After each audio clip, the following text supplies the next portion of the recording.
Dans notre quête constante du succès, tant matériel que personnel, une approche basée sur la spiritualité offre un cadre épanouissant et durable.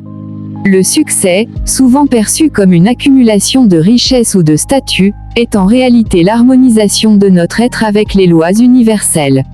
Deepak Chopra, dans son ouvrage devenu référence, Les 7 lois spirituelles du succès, éclaire ces principes intemporels qui mènent à la prospérité et au bien-être intégral. Explorons ici ces 7 lois, véritables leviers spirituels, chacun illustré par une citation célèbre qui en révèle la profondeur. 1. La loi de la pure potentialité. Cette première loi repose sur l'idée que notre essence profonde est pure conscience, illimitée et infinie. Nous sommes connectés à un champ de pure potentialité où toutes les possibilités coexistent. Quand nous accédons à ce champ à travers la méditation, le silence, ou une pratique de pleine conscience, nous pouvons manifester abondance et réussite. Comme le soulignait Rumi, ne sois pas satisfait de l'histoire que tu as commencée.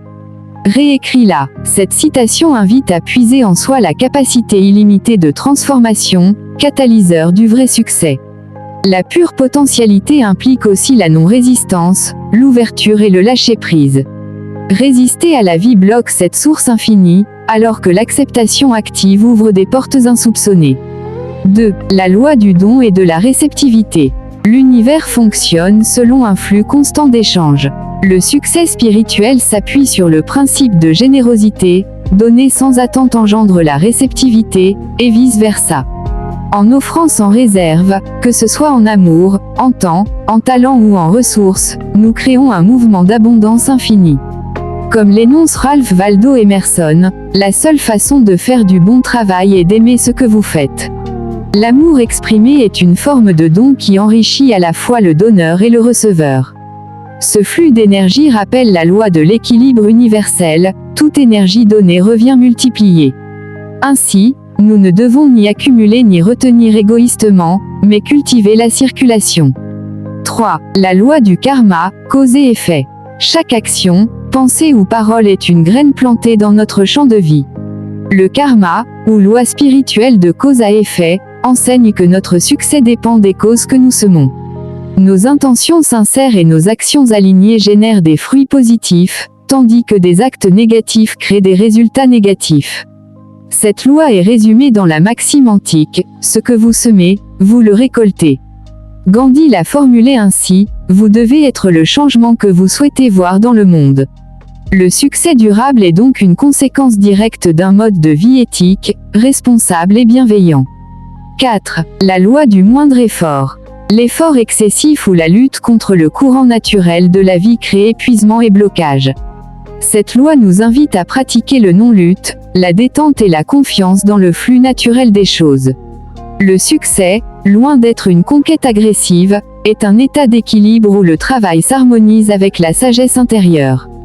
Bruce Lee le formulait simplement, « Sois comme l'eau, mon ami ».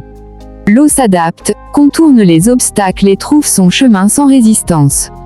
En agissant ainsi, notre énergie est préservée et notre efficacité accrue. 5. La loi de l'intention et du désir. Les intentions claires focalisent notre énergie et attirent les opportunités vers nous. Chaque désir, s'il est aligné avec notre être profond et non avec des pulsions superficielles, est un puissant levier de manifestation. Wayne Dyer affirmait « Changez vos pensées, et vous changerez votre monde ». Cette loi rappelle que la qualité de nos pensées, conjuguée à l'intention profonde, oriente le courant de notre vie. En formulant des intentions précises et sincères, nous mobilisons l'univers en notre faveur. 6. La loi du détachement. Pour que le succès se manifeste librement, il faut aussi savoir se détacher du résultat et de l'angoisse du contrôle.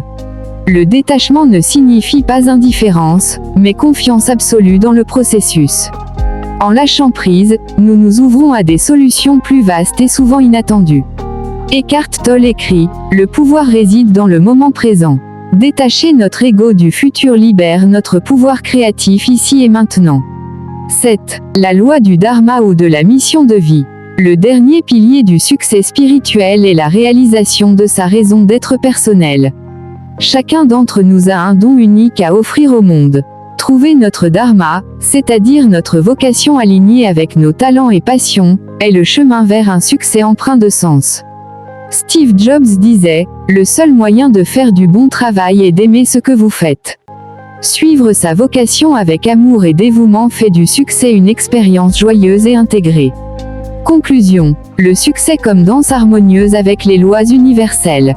Les 7 lois spirituelles du succès nous invitent à dépasser la vision matérielle et limitée du succès pour embrasser un chemin holistique. En cultivant la pure potentialité, la générosité, la responsabilité karmique, l'effort minimal, l'intention claire, le détachement et la vocation, nous réalisons un succès durable, équilibré et profond. Ces lois ne sont pas des règles rigides mais des principes vivants qui résonnent dans chaque être avec une force unique. Le véritable succès n'est pas une destination extérieure, mais un état d'harmonie intérieure où le don, l'amour, la présence et la conscience s'entrelacent pour créer une vie riche de signification et de bonheur. En nous transformant selon ces lois, nous devenons les co-créateurs d'un monde où abondance et spiritualité s'enlacent dans une danse éternelle.